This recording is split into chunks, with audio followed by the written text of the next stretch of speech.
Flat Earth Clues Part 1, The Empty Theater. This is part of a series of clues that can help you get your head around both the design of the flat Earth system we live in and who has been involved in the deception to hide it from you. The clue you have to look at is built upon another conspiracy that has been around for decades, namely the space program. Most of those watching this are aware of the varying theories revolving around NASA. The Apollo program, the Space Shuttle, the International Space Station, and so on. The clue itself isn't based on one of these highly debated topics, but the lack of one, more specifically, motion pictures based on actual events. This, like others in the series, is something you can check out for yourself. Everything you need to reference this is online. To begin, think of all the movies involving space travel that you've seen in your lifetime. You'll start with the obvious: Star Wars, Star Trek, Alien, just to name a few. In fact, if you go through your own personal list, you could probably come up with over 100 different off-world movies without breaking much of a sweat. That part is easy. For the second group, try to come up with space movies that aren't fantasy-based. You'll get a list that has Red Planet, Gravity, Mission to Mars, 2001, things like that.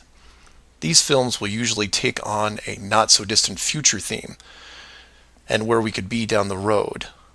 And it's still a pretty good-sized list. These first two groups of films are encouraged by the authority, because they reinforce the globe model through assumption. The entertainment system demands that the globe view and solar system concept is a given. Therefore, the actual worldview must also be true. Or to put it another way, if you're using your suspension of disbelief as you watch a movie like, say, Gravity, then subconsciously you're reinforcing the movie right on top of the real world. The more of these movies you watch and enjoy, the more the lines blur between what you want to believe and what you actually know. Watch enough movies about Mars, and you will be less astonished when NASA announces an actual mission to Mars. Same with the Moon, other solar systems, and so on. Releasing the movie 2001: A Space Odyssey in 1968, right before the actual Moon missions, was no accident. It took the greatest director of all time 5 years to make, and several people who saw the theater screenings claimed that many military groups were listed in the credits, only to be removed years later. But 2001 is just a side note of this clue. For those who really want to dig into Stanley Kubrick's hidden vision, I highly recommend the documentary Room 237. A link to it is below as well. Now you are aware of the first two groups of space films. There are those that contain generous amounts of fantasy, and those who try to paint our near future. These two groups are easy to find. The third group is a challenge, and again, that's where things get interesting. The Moon missions concluded in 1972, and even though it's still considered the greatest achievement by mankind, no fact-based movies were made regarding it until The Right Stuff was released in 1983. Now you might say that it had only been 11 years, and maybe it was tough to get the rights, and so on, but that's not what made the film interesting. The movie ran extremely long for 1983, coming in at 3 hours and 12 minutes. It was an exhaustive look at the astronaut selection process, the competition, and the training facility itself. But when the credits rolled 3 hours later, chronologically, they had only gotten to the low Earth orbit missions.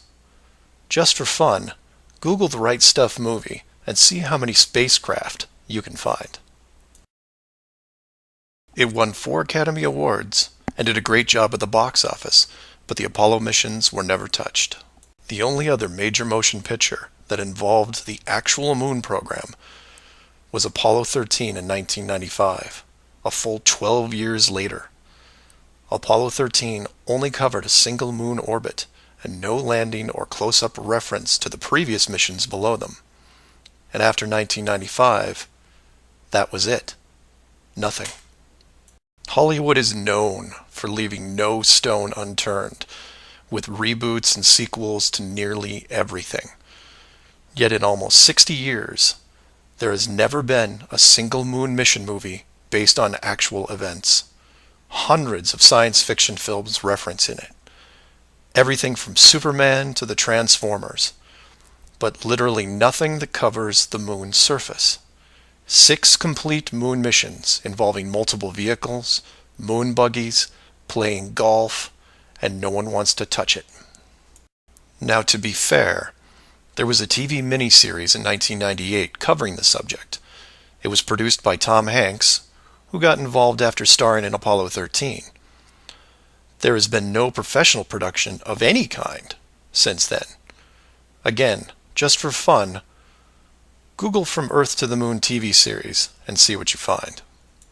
The why is easy, and the clue revealed. If Hollywood makes a movie about the moon landings, and it's indistinguishable from the real thing, then how do you know which is real? It raises some subtle questions involving stage technique and how long they've been in place. If Hollywood could fake it now, then when did they first have the ability? There is one other movie which stands out, and I mention it because I can't believe it ever got made, is Capricorn 1. The film's plot involved the faking of a Mars mission and how it could be accomplished. In short, it's part of the Conspiracy World Bible. I highly recommend it, and the link is below. To summarize, all space movies are encouraged by the authority, except for the ones that are based on actual accounts. Those are not allowed. The moon program has been buried in entertainment because the moon cannot be reached. It's either outside the barrier or just a highly rendered image. Like any planet you see when entering a video game. The world is flat, and this is just one clue. So do some of your own research and ask questions. Please feel free to email me at msargent23@comcast.net or 303-494-6631.